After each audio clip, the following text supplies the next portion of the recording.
Bien-aimé le Seigneur, nous vous saluons au nom de notre Seigneur Jésus-Christ. Et comme plusieurs ont pu le voir sur notre profil, c'est vrai, on avait dit 14 heures, les 13 heures, pour la suite de notre enseignement des jeudis, notamment sur le mariage.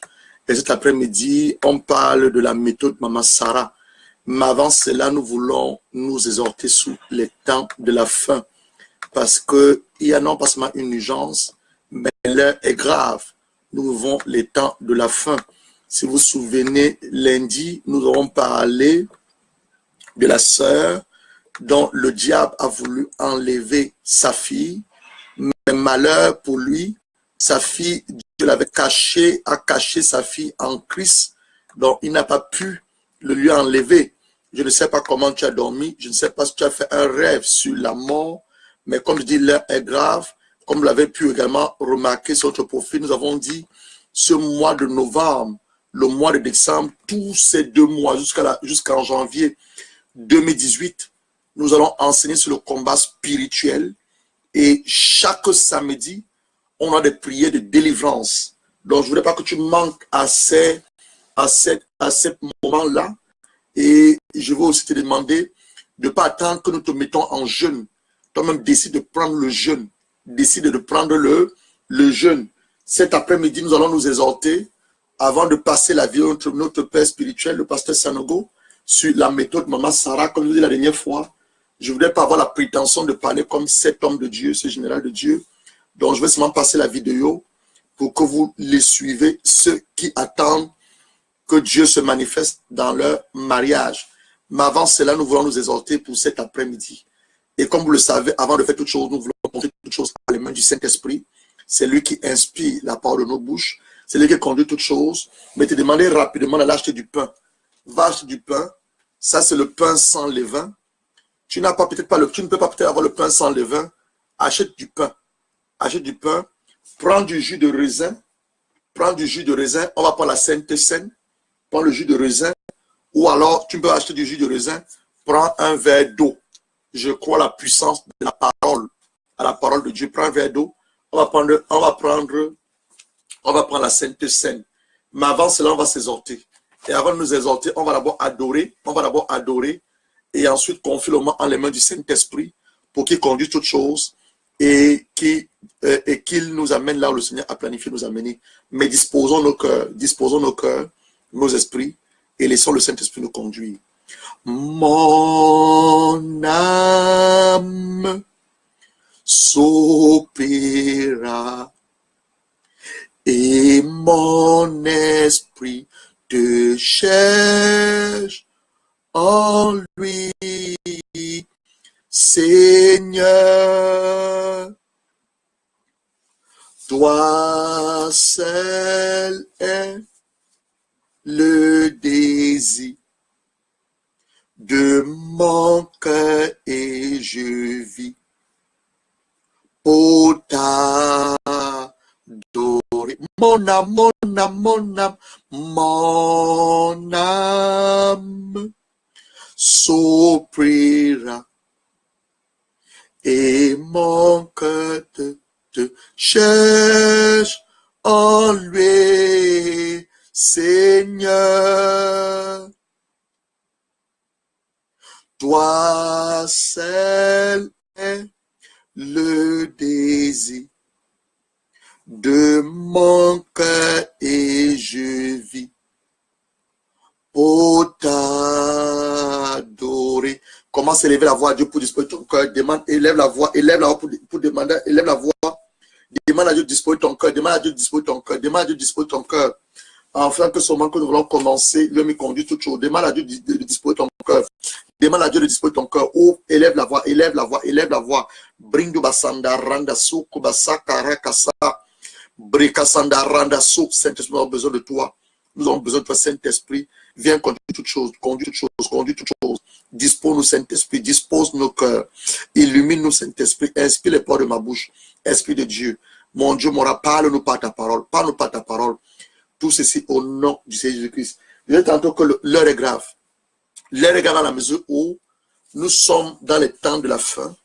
Et comme nous l'avons dit sur notre profil, généralement cette période-ci, la période du mois de novembre, depuis octobre, depuis octobre, après le mois de octobre, novembre, décembre, qu'est-ce qui se passe? Le diable, par des proclamations sataniques et diaboliques, le monde des ténèbres, la puissance du mal s'élève pour arracher brutalement la vie des enfants de Dieu sur cette terre. Donc, si toi, tu n'as pas conscience que tu vis dans un monde physique qui est dominé et contrôlé par un monde surnaturel, on a le troisième ciel où Dieu réside, lui et son armée céleste, Jésus-Christ à sa droite. On a le deuxième ciel, je l'ai expliqué toujours, le deuxième ciel où l'apôtre Paul nous parle de ce deuxième ciel où le diable a érigé son quartier général, lui et ses démons, la puissance du mal résiste. Et toi, maintenant, tu es au premier ciel, qui est la terre. Donc, la terre sur laquelle nous vivons est dominée par le deuxième ciel, ou soit alors le troisième ciel. En fait, qu'est-ce que ça veut dire? Tu dois prendre conscience qu'il y a un monde surnaturel. Dans la guerre, comme je dis encore lundi, la guerre à laquelle nous sommes, ce n'est pas une guerre conventionnelle, ce n'est pas une guerre asymétrique, ce n'est pas une guerre froide, mais c'est une guerre spirituelle. Et c'est une guerre basée sur les informations. Plus tu connaîtras par rapport à la parole de Dieu, la relation de la parole de Dieu, tu auras conscience à ce monde surnaturel, tu seras aguerri, aiguisé pour combattre les ruses et les desseins du diable. Et les desseins du diable sont de trois natures. Ouvre ta Bible rapidement dans Jean chapitre 10. Les desseins du diable sont de trois natures. Il vient pour te dérober, il vient voler ce que tu dois donner, il vient te détruire, et si possible te tuer, il veut te tuer. Mais la bonne nouvelle, c'est que tu ne mourras pas avant ton temps. Écoute ce que je te dis. La bonne nouvelle, c'est que tu ne mourras pas avant ton temps, parce que ta vie est cachée en Christ. Regarde ce que la Bible dit. Jean 10, verset 10. Le voleur ne vient que pour dérober. Hein? Ça, c'est la première chose pour laquelle Satan vient. Il vient pour dérober. La deuxième chose, il vient pour égorger. Quand il vient égorger, c'est pour tuer. Troisième, il vient pour détruire. Tout ce que tu fais, tout ce que tu emmagasines de tes mains, Satan a pour objectif de détruire cela. Hein? Il veut voler tes grâces, voler ta destinée, voler pas ta destinée, il n'a pas ça ta destinée, c'est Dieu qui a ta destinée, voler tes grâces, tes projets. Il vient pour égorger ta vie, il vient pour détruire tout ce que tu essaies de bâtir. Nous êtes encore que nous sommes dans les temps de fin et nous devons prendre conscience d'une chose, que plusieurs faux pasteurs, je dis bien les faux pasteurs, ce ne sont pas des pasteurs, certains ont été des bons pasteurs, mais ils ont changé leur veste, ils ne savent pas la raison pour laquelle, peut-être à cause de la gloire, la popularité. Alors plusieurs faux pasteurs, faux docteurs, faux prophètes se sont invités au corps du Christ. Je dis plusieurs faux pasteurs, faux docteurs, faux prophètes se sont invités au corps du Christ. Tu vas me poser la question, ça va, pasteur, comme tu es pasteur, comment tu peux dire des choses pareilles? Je dois te les dire, mon frère et ma soeur. Comment est-ce que vous allez les reconnaître? Matthieu 7, verset 16. On dit, vous les rencontrez par les fruits. Ils disent qu'ils viennent au nom du Seigneur Jésus-Christ, mais ils viennent sous la forme d'agneaux, mais en fait, ce sont des chacals. Ce ne sont pas des agneaux. Vous les rencontrez à leurs fruits. Il dit plusieurs faux pasteurs. Matthieu chapitre 7, plusieurs faux docteurs, plusieurs faux prophètes. Regardez ce que la Bible dit. Matthieu chapitre 7, verset 15 à 16. La parole de Dieu nous dit ceci. Gardez-vous des faux prophètes. Gardez-vous, Dieu s'adresse à nous tous, des faux prophètes. Ils viennent en vous avec des vêtements de brebis. Donc ils portent un vêtement, j'ai mis une chemise rose. Ils portent un vêtement de brebis. Mais au-dedans, ce sont des loups ravisseurs. C'est quoi un loup? Un loup, c'est un animal qui ressemble à un chien, mais n'est pas un chien. Le loup est plus dangereux que le chien. En forme de loup ravisseur. Vous les reconnaissez. La Bible dit que quoi? Nous allons les reconnaître par leurs fruits. Qu'est-on des raisins sur des épines ou des figues sur des charbons? Tout bon arbre porte des bons fruits, mais les mauvais arbres portent des mauvais fruits. Un bon arbre ne peut pas porter de mauvais fruits, ni un mauvais arbre porter de bons fruits. Donc tout arbre qui ne porte pas de bons fruits, il est coupé, jeté au feu. C'est donc à leurs fruits. La Bible dit que quoi? Ces faux docteurs, ces faux pasteurs, ces faux prophètes, vous les reconnaîtrez par leurs fruits. Ils vous présentent l'évangile.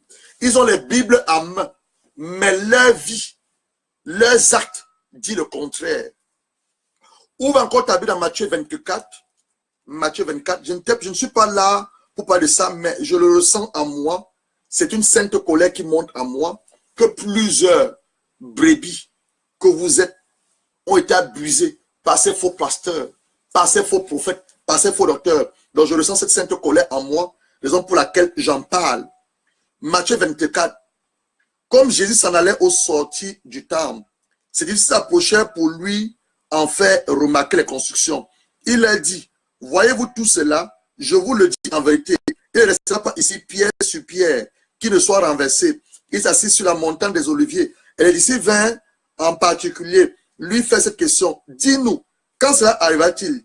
Quel sera le signe de ton avènement et de la fin du monde? Je leur répondis, prenez garde que personne ne vous séduise. Donc, comment tu vas reconnaître un faux pasteur? On l'a parlé tout à l'heure de l'arbre. Écrivez, il faut écrire. Écrivons, ça nous tous. Je vais encore revenir dessus. Je vais encore revenir sur cet enseignement. Donc, pour reconnaître un faux pasteur,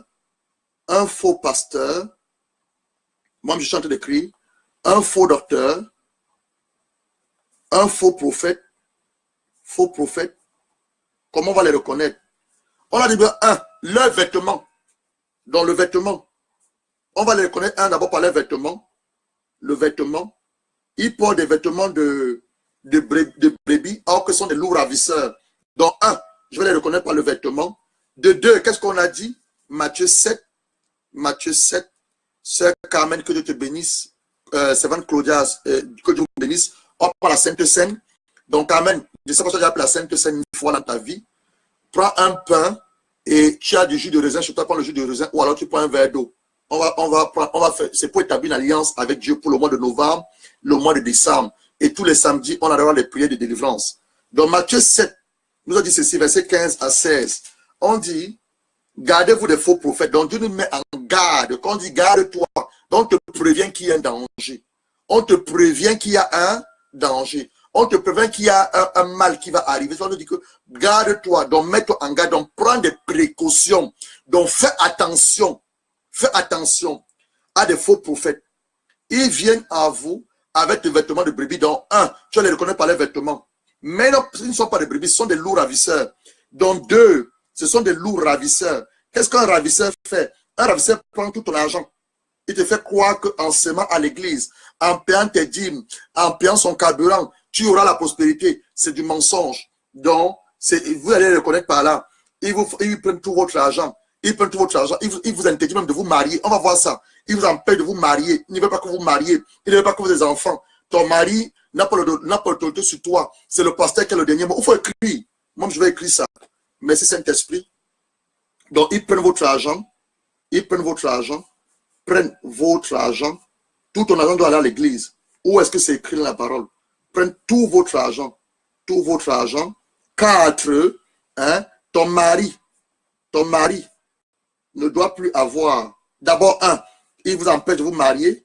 Il vous empêche. On va voir tout à l'heure. C'est tout ça, ce que vous dites, c'est la Bible. Empêche de vous marier. Je reviens encore sur cet enseignement. Ton mari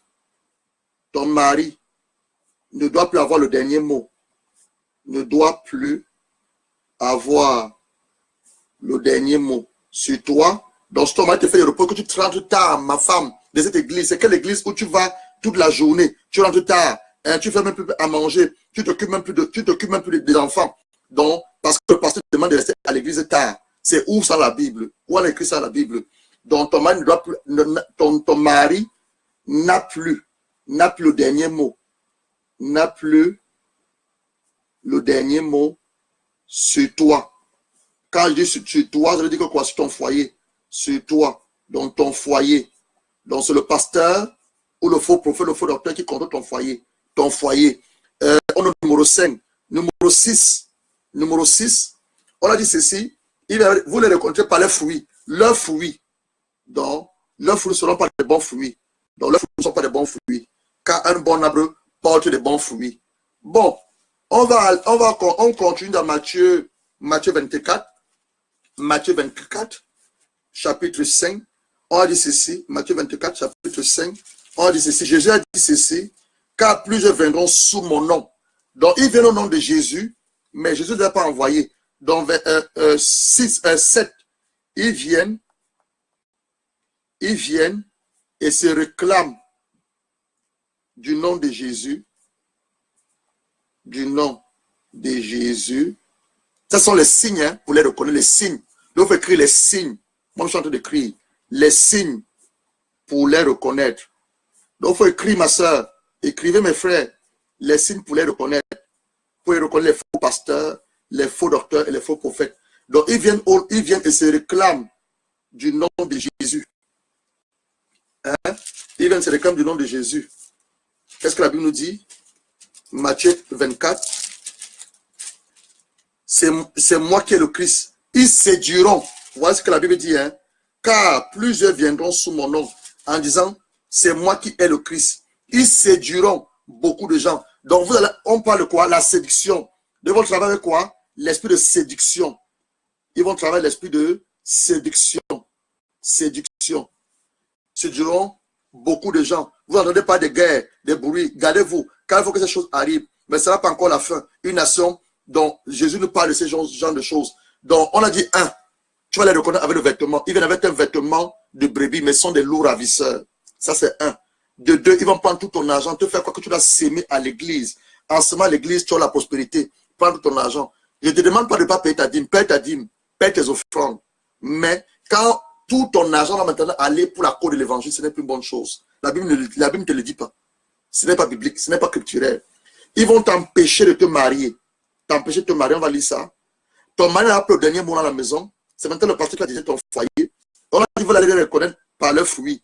Parce que un bon arbre ne peut que produire des bons fruits. Et un mauvais arbre va produire quoi? Des mauvais fruits. Ils viennent et se réclament du nom de Jésus. Ils vont travailler quoi? Avec la séduction. Maintenant, allons à 1 Timothée 4.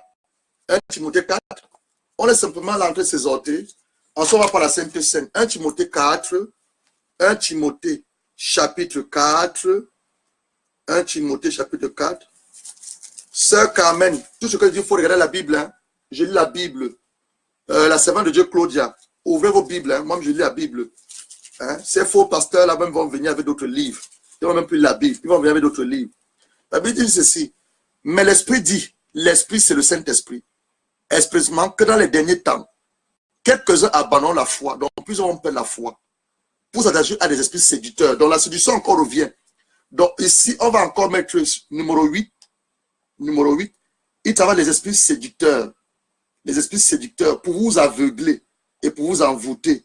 Les esprits séducteurs. Viendront les esprits séducteurs avec la doctrine des démons. Donc, on va seulement parler de la démonologie. Les démons, comme ce n'est que ce qu'il y a dans la Bible. Il n'y a pas seulement les démons dans la Bible. Donc, les démons, les doctrines des démons. Ce n'est pas seulement les doctrines des démons. Hein.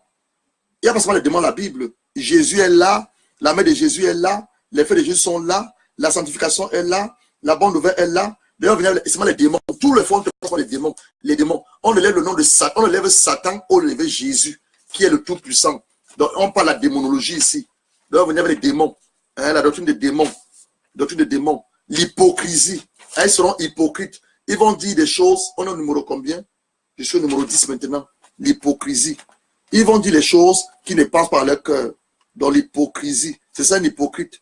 Un hypocrite dit quelque chose, mais il ne pense pas au cœur. Il dit je t'aime. Maintenant son cœur, il dirait. L'hypocrisie. Des faux docteurs. Vous voyez? Hypocrisie. Des faux docteurs. Portant la main à la fétissure. La main à la fétissure, c'est la main de Satan. Dans leur conscience. Prescrivant de ne pas se marier, comme je disais tantôt, vous voyez, il va empêcher les gens de se marier, de s'abstenir des aliments que Dieu a créés. D'ailleurs, on te demande de ne pas manger la viande, ne mange pas le poisson. Donc, abstention d'aliments que Dieu a créés et qui doivent être pris pour qu'ils soient pris avec action de grâce.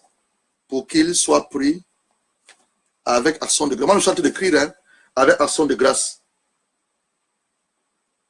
Par ceux qui sont fidèles et qui ont connu la vérité.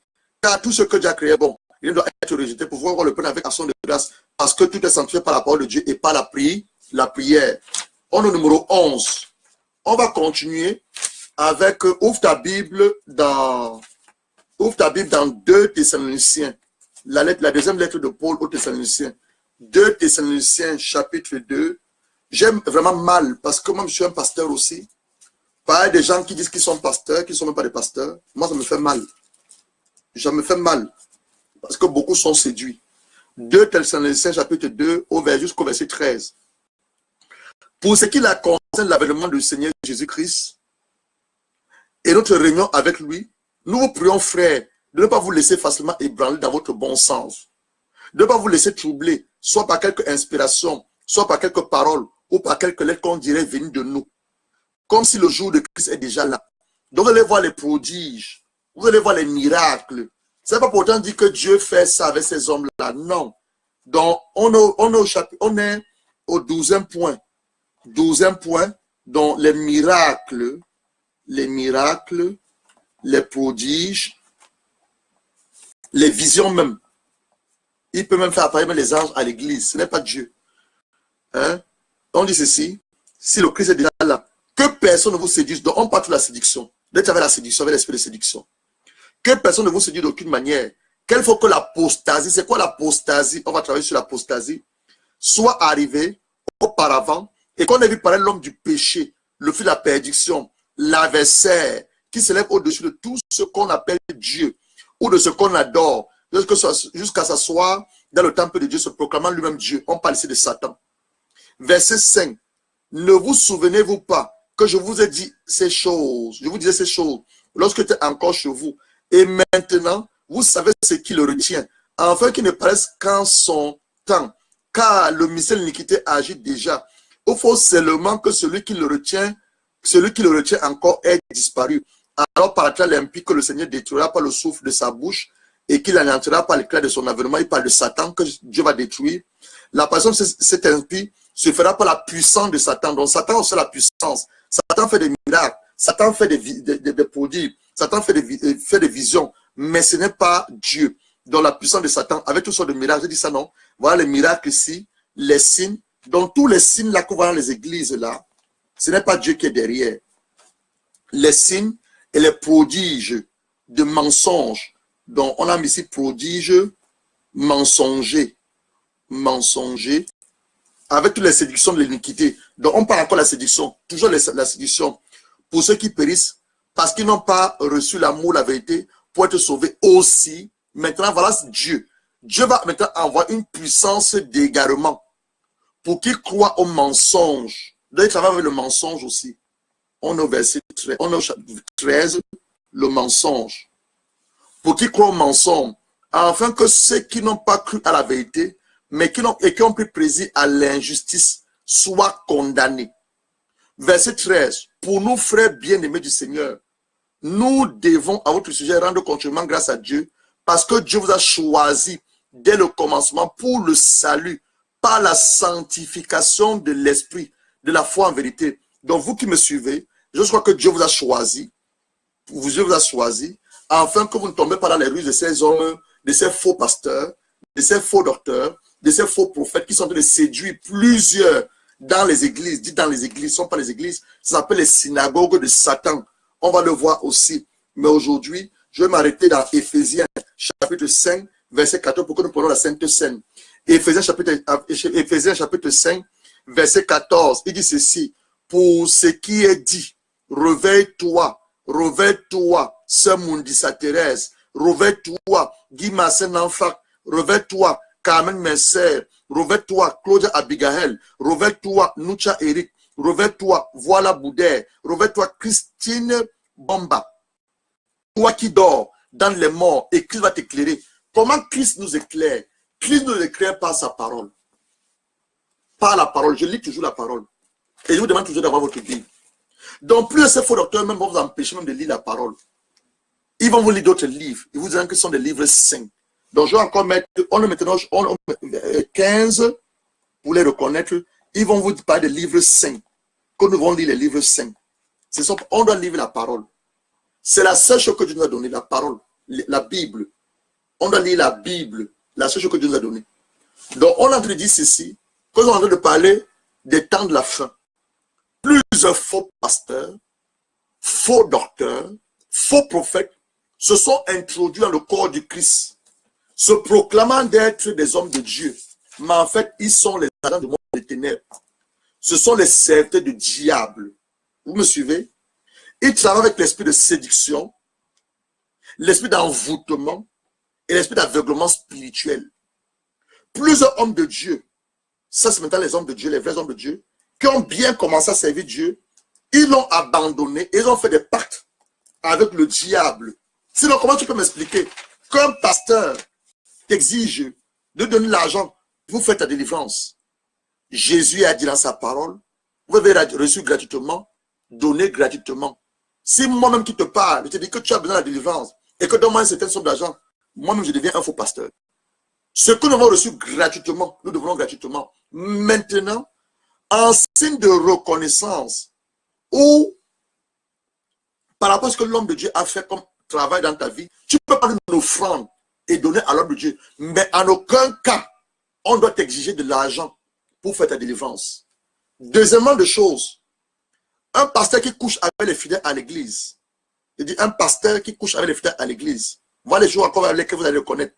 Le pasteur est censé t'amener dans le droit chemin, te par la sanctification, te montrer Jésus, pas que lui, qu'on commence à l'adorer lui, le glorifier lui, avoir ses photos partout dans votre chambre, dans vos voitures. Non, c'est l'idolâtrie. Il dit ceci, un pasteur qui t'exige de l'argent pour la délivrance, ce n'est pas un vrai pasteur. Un pasteur qui couche avec les fidèles à l'église, soit la rétrogradé, soit il est un faux pasteur. Il vous demande d'avoir sa photo partout. Ça dit que vous avez à faire l'idolâtrie. Il vous montre plus Jésus. Maintenant, c'est lui que vous devez adorer Jésus. C'est l'idolâtrie. Un pasteur qui vous te manipule, un faux docteur, un faux prophète qui te manipule, ce n'est pas un homme de Dieu. Il vous aveugle. Il vous montre les uns contre les autres. Tel ça a dit c'est ça. Un pasteur qui dit, tel ça a dit c'est ça de toi. Le frère dit c'est ça. Il vous montre les uns les autres pour que vous ayez la bagarre, vous connaissez les têtes. Donc, l'heure est grave, bien aimé, et nous devons beaucoup prier. Je vous dis, vous devrons beaucoup prier. C'est la raison pour laquelle le Seigneur par son Esprit Saint m'a dit, mon serviteur, tout le mois de novembre, le mois de décembre, ne dormez pas, ne vous assouplissez pas. Priez énormément. Priez énormément parce que nous sommes dans les temps de la fin. Priez énormément. Beaucoup de faux pasteurs, beaucoup de faux prophètes se sont introduits dans le corps du Christ. Ils sont en train d'aveugler les enfants de Dieu que vous êtes. Ils travaillent l'esprit de séduction, l'esprit d'aveuglement spirituel, l'esprit d'égarement. Plusieurs vous demandent d'amener tout votre argent, amène tout ton argent. Comment toi, ma soeur, tu peux amener tout ton salaire que tu as gagné à la fin du mois? Tu vas payer ta maison avec quoi? Tu vas te nourrir avec quoi? Pour venir donner à l'église. En le faisant, Dieu m'a dit, ma soeur, tu le fais, tu as la prospérité. C'est faux. On doit vous dire la vérité. Donc c'est à toi que je m'adresse. Si ce que tu dis n'est pas l'esprit de la Bible, tout ce que vous dites, je vous demande de regarder la Bible. Si ce n'est pas dans la Bible, toi-même commence à te questionner. La Bible, c'est ici. L'onction, nous-mêmes nous enseigne. C'est quelle onction? Le Saint-Esprit. Tu as l'Esprit de Dieu, j'ai l'Esprit de Dieu en moi. Donc le Saint-Esprit, avant d'aller dans une église, tu dois prier. Seigneur, là où je vais à cette église, est-ce que c'est une bonne église? Révèle-moi la vie de l'homme de Dieu. Parle-moi de l'église. Dieu va te montrer ça dans un rêve. Il va te montrer l'homme de Dieu, sa vie. Il va te montrer son ministère. Il va te montrer l'église. Je vous mets en défi ceux qui m'écoutent. Pas en défi. Demandez à Dieu, priez votre Dieu. Priez ceux qui m'écoutent. Priez. Demandez à Dieu si je suis un bon pasteur. Il va vous révéler qui je suis. Donc c'est la même chose que tu dois faire. Ces pasteurs-là où vous allez là. Dans les églises où vous allez là. Vous courez à gauche. On dit qu'aujourd'hui c'est la délivrance. Aujourd'hui c'est les miracles. Vous courez. Non. Ma soeur, les miracles sont ta portion. Marc chapitre 16. Je vous dis, j'ai une sainte colère en moi parce que beaucoup sont aveuglés. Beaucoup sont dans le joug de ces faux pasteurs. Beaucoup sont sous l'oppression, la manipulation de ces faux pasteurs. Donc je dois en parler. Ça me choque parce qu'on dit que ce sont des pasteurs comme moi aussi je suis un pasteur. Non, je ne suis pas ce pasteur-là. Je ne suis pas ce pasteur. Un pasteur qui couche avec ses filles à l'église. Et donc tu l'appelles comment papa? Il commet l'inceste. Tu as dit que ça c'est un pasteur? Ce n'est pas un pasteur ça. Marc chapitre 16. Marc chapitre 16, versets 15 à 16. Puis il a dit, allez par tout le monde, prêchez la bonne nouvelle à toute la création. Celui qui croit qui sera baptisé sera sauvé. Donc, je dois t'enseigner sur le baptême. Je dois t'encourager à te baptiser. Un pasteur qui te l'impulse dans l'église, dans son église, les enfants couchent à gauche, à droite, il ne dit rien. Il ne peut pas sur le péché. Il ne veut même pas à vous baptiser. Tu me dis ça, c'est un pasteur? Non.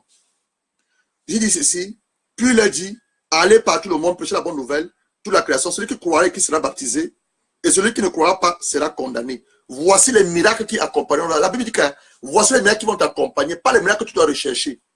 Donc arrêtez de rechercher les miracles. Aujourd'hui, à délivrance, on court là-bas. Aujourd'hui, c'est le on court là-bas. Mon frère, tu es devenu une brebis prostituée. Tu es l'enfant du Seigneur. Est-ce que tu le sais? Tu es le fils et la fille de Dieu très haut. Arrête de te laisser manipuler par des hommes qui se disent soit faux, qui se disent soit prophète de l'Éternel, prophète des nations, docteur, archibishop. Arrêtez de vous faire manipuler. Je vais vous parler à part l'Éternel. Arrêtez de vous faire manipuler. Arrêtez de vous faire, arrêtez d'être aveuglés par ces hommes et par ces femmes. Arrêtez, mes frères. Revenez au Seigneur. Repentez-vous vers la sanctification. Plusieurs faux pasteurs, plusieurs faux docteurs, plusieurs faux prophètes sont infiltrés dans le corps du Christ. Plusieurs des sorciers, des rosicruciens, ils ont tourné au jeu la veille, ils s'appellent pasteurs. Ils prennent la Bible, ils commencent à prêcher, ils sont derrière, ils sont même sur Facebook. Ils sont des hommes de Dieu. C'est des faux prophètes, c'est des faux docteurs, c'est des faux pasteurs. On met en garde de ces hommes qui se disent faux pasteurs, qui se disent des prophètes, des docteurs. On doit vous mettre en garde. Quand je parle de hommes, sexe masculin, homme, sexe féminin. On doit vous mettre en garde. Et je suis venu te dire la parole de l'Éternel, toi qui cours après les hommes de Dieu, fais attention. Recherche la bonne nouvelle, au-delà de la parole. Lis ta Bible. Demande au Saint-Esprit de te remplir. Tu as l'Esprit de Dieu en toi. Regardez ce que la Bible dit. Marc 16, je suis en colère. Oui, je suis en colère. Une sainte colère. Je suis en colère. Plusieurs d'entre vous vous laissez malmener par des hommes. Plusieurs d'entre vous vous laissez abuser par des hommes. Comment on peut dire que toi, tu as un démon en toi? Hein? Et je dois te faire la délivrance. Et pour faire la délivrance, on doit coucher avec toi. Tu as vu ça dans la Bible? Jésus a chassé un démon dans le corps d'une personne en couchant la personne. Je suis en colère. Plusieurs hommes vous abusent. Les femmes vous abusent. On dit ton père est sorcier, ta mère est sorcière. Je dois te faire la délivrance. Viens dans mon bureau à minuit. Mets-toi nu. Je dois te dire qu'on avait l'onction d'huile. C'est où dans la Bible? Tu as lu ça où dans la Bible? Tu as lu ça où dans la Bible? Je suis en colère. Tu as lu où ça dans la Bible? On abuse les enfants de Dieu n'importe comment. Et Dieu dans le ciel, il nous regarde. Arrêtons, mes frères. Je préfère même, hein, s'il faut que vous n'allez même pas à l'église, dans les églises. Je ne vous demande pas d'aller je vous demande pas de ne pas aller dans les églises. Mais je vous demande, avant d'aller dans les églises, demandez à Dieu la révélation de l'homme de Dieu. Demandez à Dieu, là où je m'en vais, c'est ton église. Et toi qui parles au travers de cet homme, ou c'est le diable qui parle, demandez ça à Dieu. Je vous demande de le faire. Même moi qui vous parle, demandez à Dieu, priez l'Éternel, si c'est un vrai homme de Dieu ou pas. Je vous en supplie, faites-le. On a le temps de faim. Nous sommes le temps de faim. Vous laissez abuser, des scandales à gauche, à droite. Vous laissez abuser, manipuler par des hommes. Arrêtons ça. Arrêtons. Voici ce que la Bible dit. Marc 16, verset 16. Celui qui croira sera baptisé. Mais celui qui ne croira pas sera baptisé. Verset 17. Voici les miracles qui accompagneront ceux qui auront cru.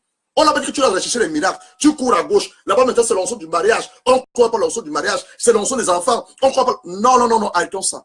Arrêtons ça. Arrêtons. Ce n'est pas culturel. Ce n'est pas la Bible. On dit voici les miracles qui accompagneront ceux qui auront cru. À mon nom, ils chasseront les démons. Donc, comme je chasse les démons, tu peux aussi chasser les démons. À mon nom, ils chasseront les démons. Ils parleront de nouvelles langues. Ils seront des serpents. S'ils boivent les breuvages mortels, il ne leur fera point de mal. Ils imposeront les mains aux malades et les malades seront guéris. Comme passer peut te demander de commencer à l'adorer, à le prier. Tu prends sa photo, tu mets partout dans ta maison. Il est devenu Dieu. Même Dieu demande qu'on ne fasse pas l'idolâtrie. Je dis qu'il y a un Dieu jaloux. Dans Exode 20, il dit je ne veux pas que vous faites des représentations taillées. Plusieurs d'entre vous ont des photos de Jésus. On dit que Jésus, ce n'est pas Jésus. À l'époque de Jésus, il n'y a pas d'appareil photographique. Va sur Internet, fais les recherches. Il n'y a pas d'appareil photographique. On dit c'est Marie, il faut adorer Marie.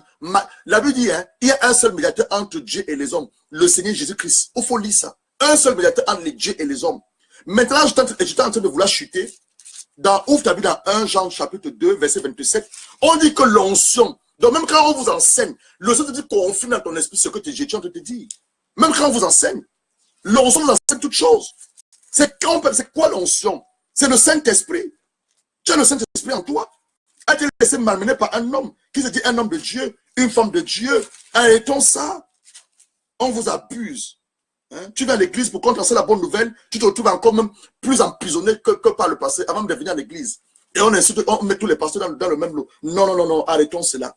Arrêtons cela, que Dieu nous préserve. Mes frères, que Dieu nous préserve de ces hommes, que Dieu nous préserve de ces femmes qui sont des loups ravisseurs. Ils se disent des hommes de Dieu, ils ne sont pas des hommes de Dieu. Regardez ce que la Bible dit, 1 Jean, la lettre de Jean avant Apocalypse. Ouvre ta Bible avant Apocalypse. Les lettres de Jean, je suis dans 1 Jean, la première lettre de Jean, je suis en colère, une colère sainte. Je suis en colère. 1 Jean chapitre 1, la première lettre de Jean, 1 Jean chapitre 2, verset 27. Regardez la Bible dit, pour vous, l'onction, quand on parle de l'onction, pas du Saint-Esprit, pour vous, l'onction que vous avez reçue, de lui demeure en vous. On a reçu l'onction de qui? Du Seigneur Jésus-Christ. C'est Jésus-Christ qui nous baptise le Saint-Esprit. Demeure en vous. Vous n'avez pas besoin qu'on vous enseigne. Mais comme son onction vous enseigne toutes choses, hein, toutes choses, et qu'elle est véritable, et qu'elle n'est point un mensonge, demeurez en lui, selon les enseignements, pour que, demeurez en lui selon les enseignements qu'elle vous a donnés. Regardez ce que la Bible dit. On dit pour vous, l'onction, donc tu as le Saint-Esprit en toi, tu es enfant de Dieu. Quand tu es enfant de Dieu, ça veut dire que tu as accepté Jésus comme ton Seigneur personnel, tu t'es baptisé dans les eaux profondes, et tu parles en langue, tu es enfant de Dieu. Le Saint-Esprit, il est en toi. Donc ce que je te dis là maintenant n'a pas du Saint-Esprit. Le Saint-Esprit doit mettre en toi cette conviction que ce que l'homme de Dieu est en train de me dire, et c'est à moi qu'il s'adresse. Parce que le Saint-Esprit vient faire quoi? Il vient dans le monde, dans Jean, on va lire ça dans Jean 16 tout à l'heure, il vient pour convaincre le monde du péché, de la justice et du jugement. Voilà ce que le Saint-Esprit fait. Donc quand tu pêches, je n'ai pas besoin de te dire que tu as péché, mon frère, ma soeur. Le Saint-Esprit qui est en toi te dit que tu as péché, repens-toi. Le monde du jugement, parce que le monde est sous la puissance du diable. Le monde dans lequel nous sommes est sous la puissance du diable. Et la justice, Dieu est un Dieu juste. Dieu va même permettre que pour qu'on te fasse la délivrance, toi qui m'écoutes, qu'on couche avec toi. Dieu va même permettre que pour qu'on te fasse la délivrance, tu lui donnes de l'argent. Non. Il dit, vous avez reçu directement, donné gratuitement. C'est dans la parole de l'Éternel. Donc, mes frères, je suis là pour vous exhorter et vous avertir. Donc, si toi, demain, tu es dans une église, on va te dire, tu as besoin de délivrance. On dit, le pasteur demande que tu donnes, apportes 300 000 francs CFA. 300 000, c'est ton problème. Je t'ai annoncé la bonne nouvelle. Je t'ai prévenu cet après-midi de la part du Seigneur. On ne paie pas pour la délivrance. La délivrance est gratuite. Maintenant, toi, en signe de reconnaissance, tu peux apporter une offrande à l'homme de Dieu. Que le vrai que tu as fait dans ma vie, j'ai ce démon qui me possède, le démon est parti, je vais te dire merci, tu apportes une offrande pour sauver ta délivrance. Mais en aucun cas, on doit t'exiger de l'argent pour ta délivrance. Ça, c'est d'un. De deux, aucun homme de Dieu, j'ai un pasteur qui est avec moi, le pasteur Atali qui est avec moi, qui nous suit. Aucun homme de Dieu, c'était de Dieu, je parle bien des c'était de Dieu, je ne parle pas des faux prophètes, hein, les faux docteurs, les faux, ne peut te demander à toi, prends tout ton salaire, vais donner à l'église. Non, non, arrêtons de charrier. Tu as payé ta maison avec quoi? Tu dois t'habiller. Tu dois manger. Tu vas le faire avec quoi? C'est une parenthèse. On va prendre la Sainte Seine. Prends ton pain sans levain. On va prendre la Sainte Seine. Je vais revenir dessus la semaine prochaine. Prends ton verre, ton jus de raisin. On va lire Jean chapitre 6. Prends ton jus de raisin. On va prendre la Sainte Seine pour établir une alliance avec notre Père. Et ensuite, je vais passer la vidéo sur la méthode Maman Sarah pour ceux qui veulent se marier. Comment rattraper le temps. Jean chapitre 6. Jean chapitre 6. Ouvre ta Bible rapidement dans Jean chapitre 6. On veut pour la Sainte Seine. Jean chapitre 6, l'évangile de Jean, chapitre 6 jusqu'au verset 50. Jusqu'au verset 50. La Bible te dit ceci. Jean chapitre 6, verset 35 à 50.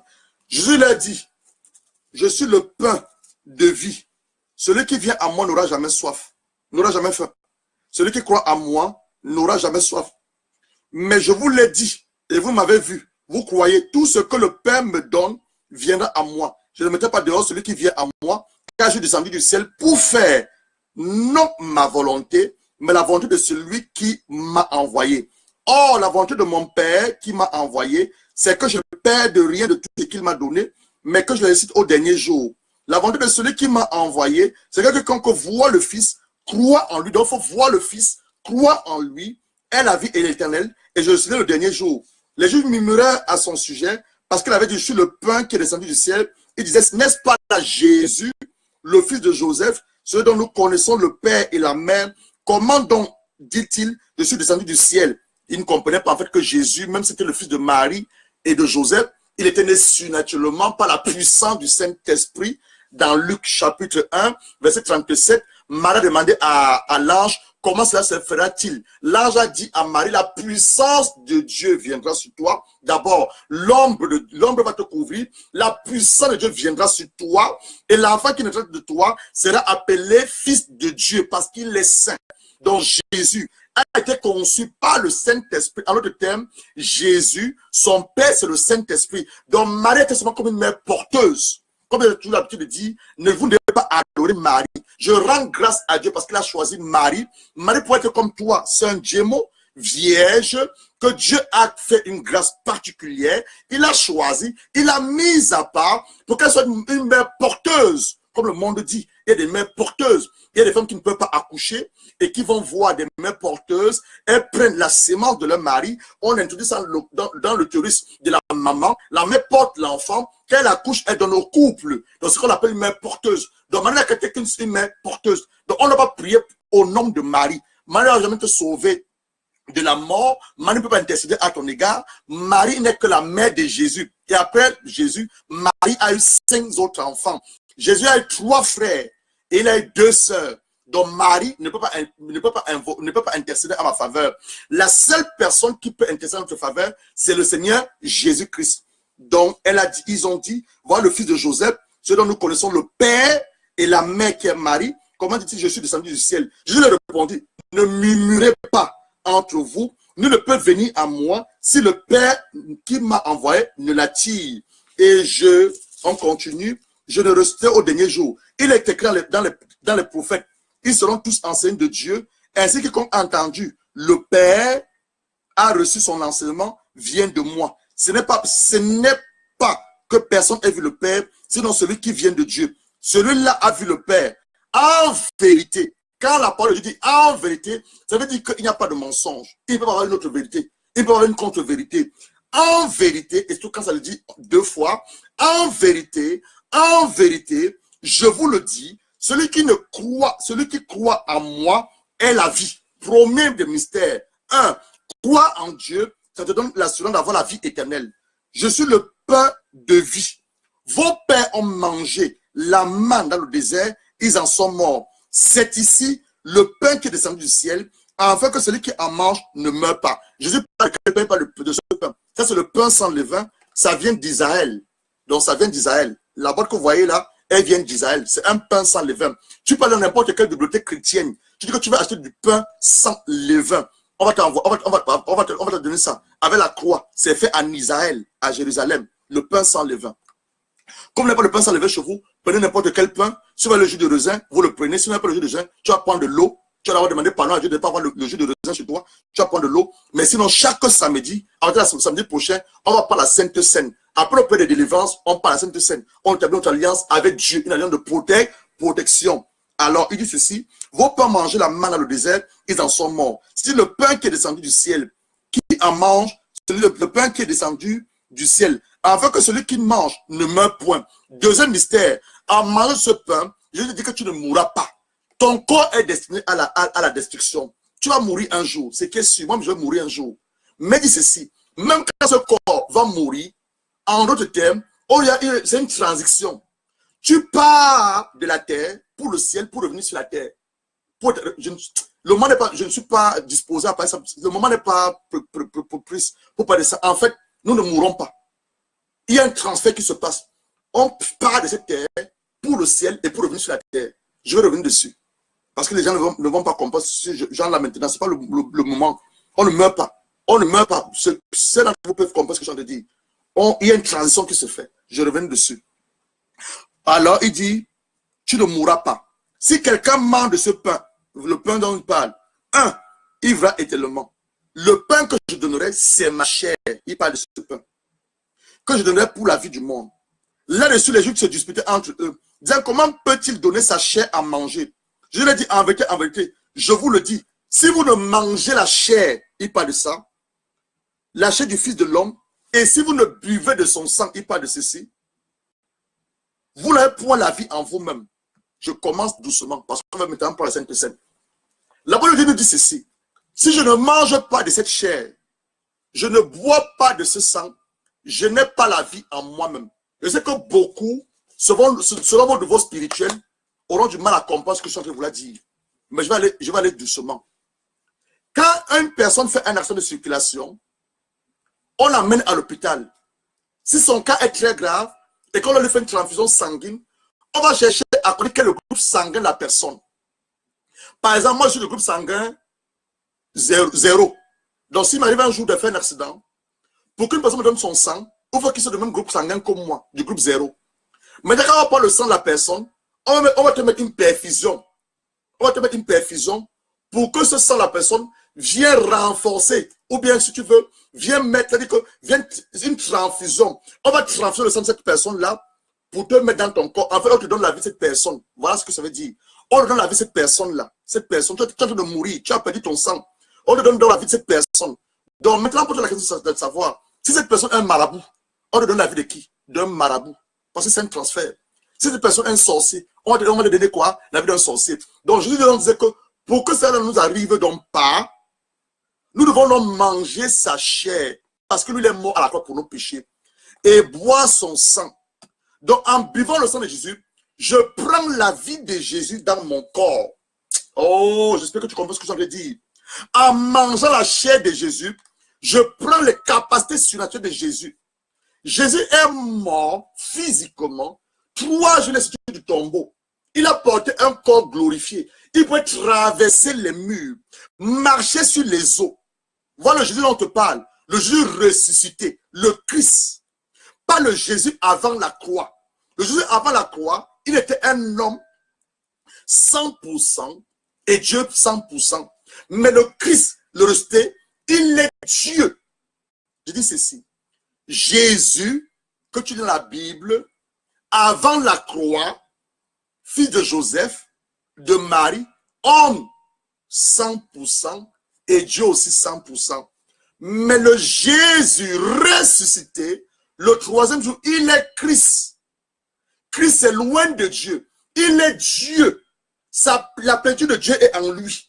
Il peut traverser un mur. Pourquoi avant la croix, Jésus ne traversait pas les murs? Pose la question.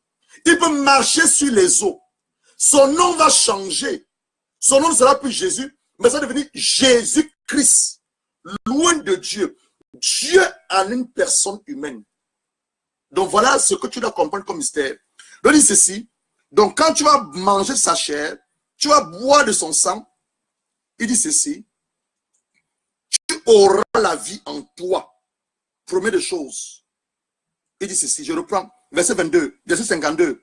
Là, les justes disputaient entre eux, disant, comment peux-tu nous donner sa chair à manger? Il a dit, en vérité, je vous le dis, si vous mangez la chair du Fils de l'homme, si vous buvez son sang, vous n'avez point la vie en vous. Quand je mange de cette chair et je bois de son sang, j'ai la vie de Christ en moi. Pas n'importe quelle vie, pas la vie de mon père, pas la vie de ma mère, mais la vie de Christ en moi. J'ai sa vie en moi. Celui qui mange ma chair et qui boit mon sang a la vie éternelle. 2, j'ai la vie éternelle. Je suis le 3e jour. Car ma chair est vraiment une nourriture et mon sang est vraiment un breuvage. Celui qui mange ma chair et qui boit mon sang demeure en moi. Donc en mangeant ceci, en buvant cela, je demeure en Christ et lui demeure en moi. Donc il y a une communion.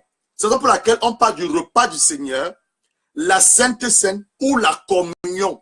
Ceux qui viennent des églises catholiques, on parle beaucoup plus de la communion. On va te parler de la communion. Mais nous qui ne sommes pas des églises catholiques, on te parle du repas du Seigneur, la table du Seigneur, la Sainte Seine. Je veux dire quoi? Vous allez demeurer en moi et moi je demeurerai également en lui. Comme le Père qui est vivant m'a envoyé et que je vis par le Père, ainsi celui qui me mange, vivra par moi. C'était le pain qui est descendu du ciel. Il n'en est pas comme de vos pères qui ont mangé la manne et qui en sont morts. Celui qui mange de ce pain vivra éternellement. Donc voilà 3 mystères.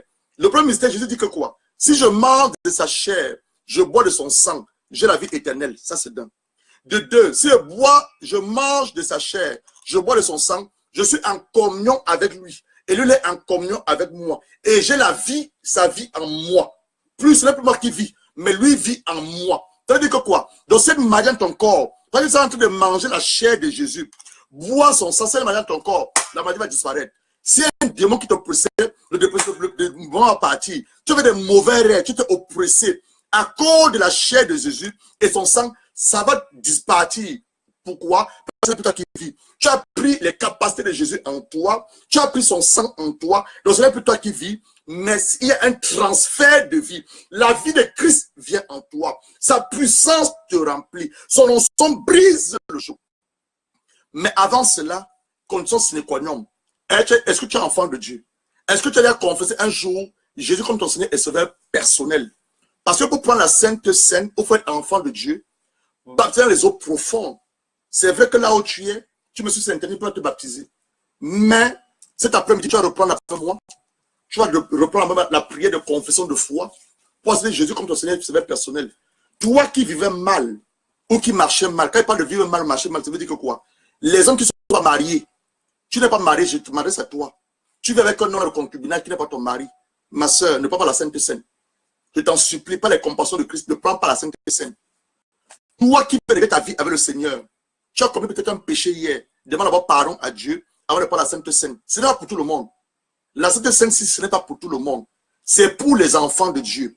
Ceux qui ont confessé Jésus comme le Seigneur personnel, ceux qui ont été baptisés dans les eaux profondes et qui ont une vie réglée avec Jésus. Tu as insulté que ton mari cette matinée, ma soeur, repens-toi. Tu as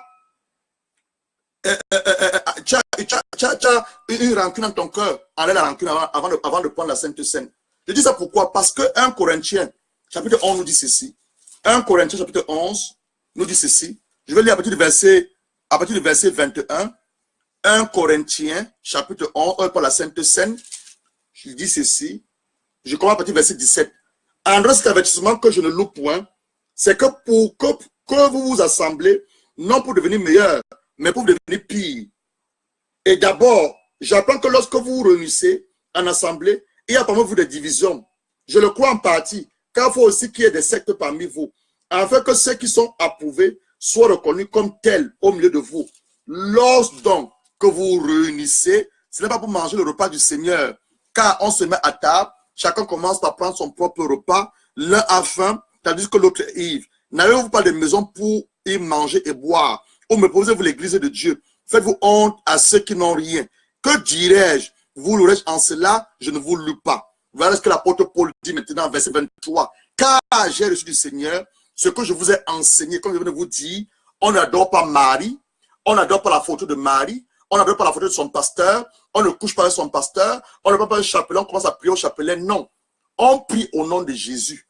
On lit la Bible et on vit dans la sanctification. On veut la sanctification.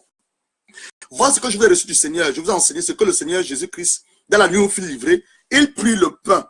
Voilà le pain qu'il avait pris. Après avoir rendu grâce. Donc, Père, te rends grâce pour ce pain sans levain, qui se transforme maintenant, qui devient la chair de ton fils. Il rendu grâce.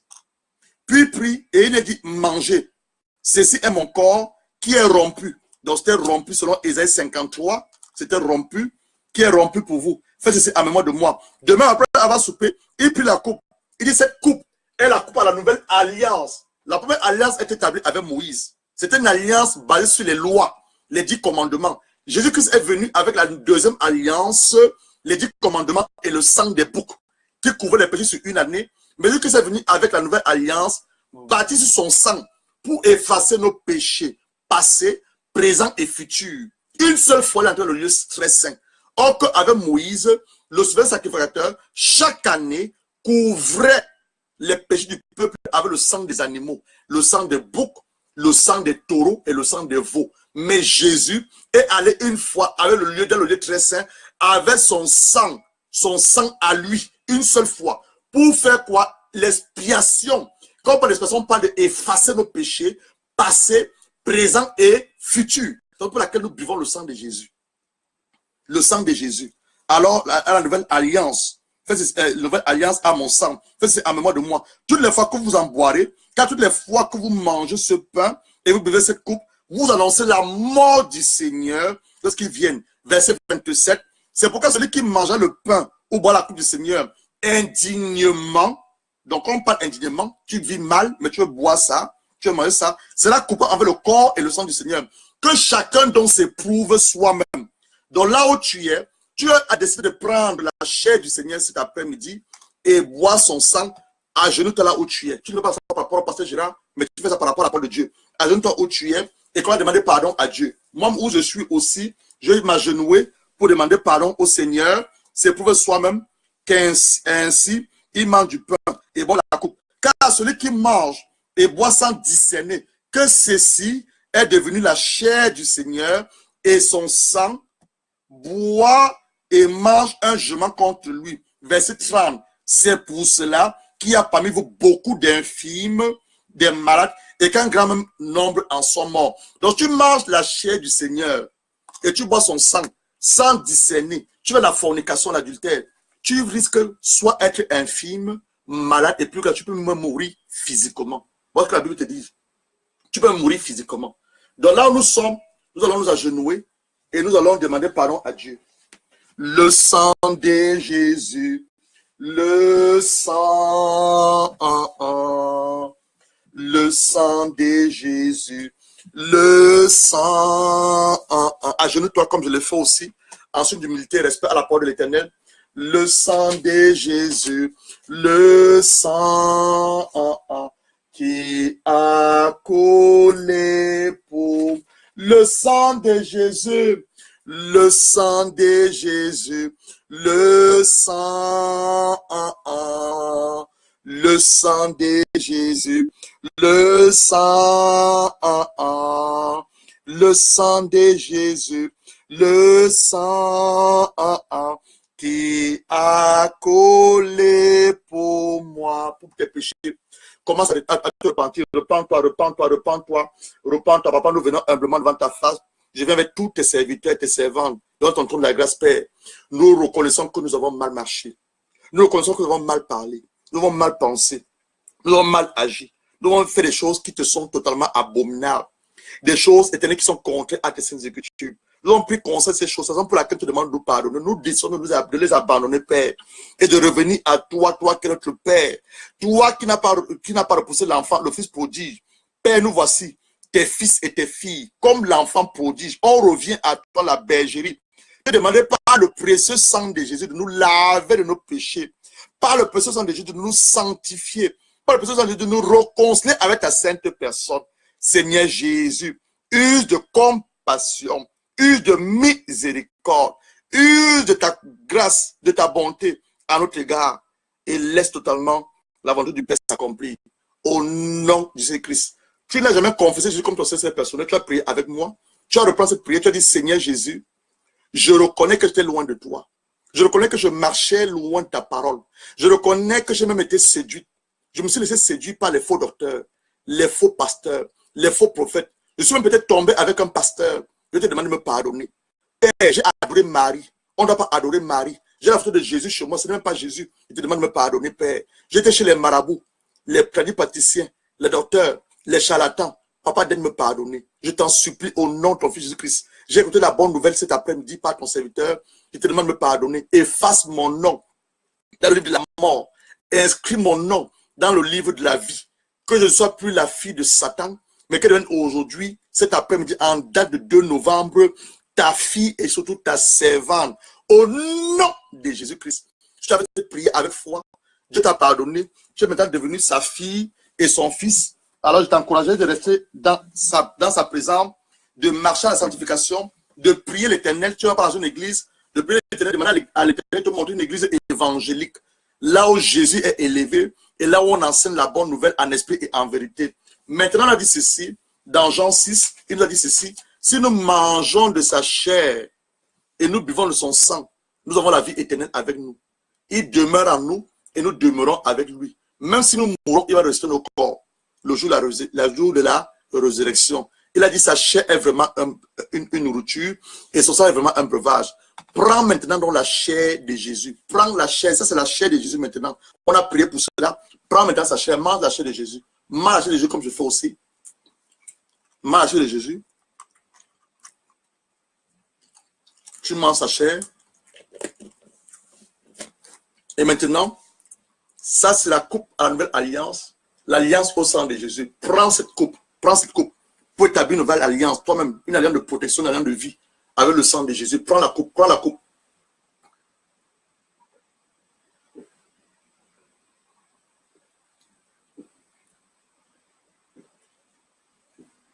Tu as pris cela. Tout cela au nom du Seigneur Jésus-Christ. Maintenant, ce que je vais te dire. Cette coupe que tu viens de boire, où tu as bu de l'eau à la maison, ce n'est pas simplement du simple sang. C'est le sang de Jésus. Un sang saint. Un sang puissant. Un sang qui détruit la maladie. Un sang qui brise les joues. Un sang qui détruit la mort. Je prie à la barre de la parole éternelle. Et sur la puissance qui est le sang de Jésus-Christ. Toi qui étais malade, tu as eu un mauvais rêve. Tu t'es vu dans un cercueil. Toi qui étais malade, tu t'es vu oppressé par les démons. Tu t'es vu, toi, tes enfants, toute ta famille être décimés par le diable. À cause de l'alliance que tu viens d'établir avec le Père, par la chair de son Fils et le sang de Jésus, je viens prophétiser et proclamer que tu ne mourras pas, tu vivras. La puissance que le sang de Jésus vient maintenant détruire, consumer la mort en toi. La puissance que le sang de Jésus vient maintenant détruire, consumer la maladie en toi. C'est une maladie en toi. La maladie est séchée maintenant à cause de la puissance qui est le sang de Jésus. S'il y avait un démon qui te pressait, je commande maintenant au nom du Seigneur Christ à ce démon de libérer ton corps, d'aller pour le lieu aride. S'il y avait une maladie en toi, je commande la maladie maintenant de sécher et j'invoque l'onction de la guérison. L'onction de la guérison. L'onction de la guérison. L'onction de la guérison. L'onction de la guérison. Au nom de Jésus-Christ, je déclare que ton âme, ton esprit, ta pensée est protégée par le sang de Jésus. Je déclare que tu ne mourras pas, tu vivras. Je déclare aussi vrai que Dieu est le Dieu Tout-Puissant, assis sur son trône de gloire, et que j'agis à son nom. Tu vas voir l'année 2018. Tu vas voir, toi, si tu es marié, ton mari, tes enfants. Tu n'es pas marié, tu vas voir ton futur fiancé, ta future fiancée. Vous allez voir l'année 2018. Vous ne mourrez pas à cause de la puissance que le sang de Jésus et de sa chair. Vous êtes immunisés, vous êtes mis à part, vous êtes protégés à cause de la chair de Jésus et du sang de l'agneau. Reçois cela par la foi. Reçois cela par la foi. Reçois cela par la foi. Reçois cela par la foi. Au nom puissant du Seigneur Christ. Au nom puissant du Seigneur Christ. Maintenant, je vais passer la vidéo de notre Père spirituel. Pour ceux d'entre vous qui sont en attente du mariage, il a enseigné, il a parlé sur la méthode de Maman Sarah. C'est quoi la méthode de Maman Sarah? Comment racheter le temps? Tu peux croire que tu es en retard. Tu peux avoir 30 ans, 35 ans, 40 ans, 45 ans, même 50 ans. Tu dis, ah, parce que je suis en retard de mariage. Tu as parlé à la méthode de Maman Sarah. Mais tu n'as pas parlé de Maman Sarah. Ce n'est pas moi qui vais vous parler de Maman Sarah, c'est mon père spirituel, le pasteur Sanogo. Je vais maintenant passer sa vidéo. Vous allez sur sa vidéo, prenez les notes. La méthode Sarah, Maman Sarah, comment Maman Sarah a pu rattraper le temps? Elle qui était déjà vieille, qui ne pouvait même plus accoucher. Comment elle a pu rattraper le temps, revenir dans la jeunesse et surtout à enfanter Isaac. Comment ça s'est passé? C'est toute une révélation. Dieu a accordé cette révélation à son serviteur. Vous allez maintenant suivre la vidéo. Nous, on va se retrouver samedi pour commencer notre programme de prière. Je veux dire que tout le mois de novembre jusqu'en décembre, nous allons prier. C'est des prières de guerre. On a le combat spirituel. Si tu n'as pas conscience qu'il y a un monde surnaturel qui a fait le monde spirituel, le monde naturel, c'est ton problème. Mais moi, j'ai conscience qu'il y a un monde surnaturel qui influence le monde naturel dans lequel nous vivons. Donc, nous allons enseigner, nous allons apporter des enseignements de délivrance. Et chaque samedi, on va prendre la Sainte Seine, comme on vient de faire. Donc, va déjà dans un magasin, une bibliothèque chrétienne, achète ceci, le pain sans levain. Ça vient d'Israël. Hein? Ça vient d'Israël. Va, tu demandes qu'on achète le pain sans levain et tu achètes du jus de raisin. Le jus de raisin, tu peux l'acheter dans n'importe quel magasin. Mais ceci, on les vend dans les boutiques chrétiennes. Donc, tu dois avoir ça chez toi. Tu es un soldat du Seigneur. Nous sommes dans l'armée du Christ. Tu dois avoir ça chez toi. Donc, tous les samedis, après les enseignements de combat, de prière de délivrance, on finit, on prend la Sainte Seine. Voilà ce que j'ai reçu jusqu'à la fin de l'année 2018. Je te dis une chose, le diable ne mangera pas ta chair. Les sorciers ne boiront pas ton sang. Ils vont regretter d'avoir mis leurs mains sur toi. Dieu va casser leurs dents, fermer leur bouche. Ils vont manger leur propre chair et boire leur propre sang. Tous ceux qui en veulent à ta vie, tu vas les enterrer un par un. Écoute ce que je te dis, de manière prophétique. Tous ceux qui t'ont prédit la mort, toi, tu vas les enterrer un par un. Dieu a commencé à exposer tes rêves tous ces sorciers, là où ils ont amené ton nom, ils ont amené tes photos, tes sous-vêtements, tes cheveux, tout ce que tu représentes. Dieu a commencé à exposer cela, exposer cela dans tes rêves. Donc, restons connectés, restons en prière et surtout, priez beaucoup pour nous. Priez beaucoup pour nous, afin que Dieu inspire les paroles qui sont dans nos bouches. Parce que nous ne voulons pas vous dire les choses que nous pensons, nous voulons vous dire les choses que le ciel nous demande de vous dire. Mais, comme je vous dis, nous sommes en guerre. Depuis la semaine prochaine, on va continuer l'enseignement sur la prière. Prière, combat spirituel. Prière, combat spirituel. Prière, combat spirituel. Tous les samedis, 30 minutes d'enseignement. Une heure de prière. Donc, prépare-toi, porte ta tenue militaire. Cherche un magasin où on va porte ta tenue militaire. Sois en tenue de combat. Donc, chaque samedi, prière de délivrance. Combat spirituel, jusqu'à la fin de l'année. Les temps sont difficiles. Que Dieu vous bénisse. On se retrouve le samedi pour l'enseignement sur la prière. Que le Seigneur vous bénisse. Continuez à prier pour nous comme nous prions aussi pour vous. Et nous savons une chose, le diable a échoué. Dis avec moi, le diable a échoué sur ma vie. Satan, tu as échoué sur ma destinée. Dis avec moi, Satan, tu as échoué sur ma destinée. Je ne mourrai pas avant mon temps. Je vivrai, j'ai raconté les merveilles éternelles. Qu'il en soit ainsi au nom de Jésus-Christ. Que Dieu vous bénisse. On se retrouve samedi à 14 h. À plus tard. Bye bye.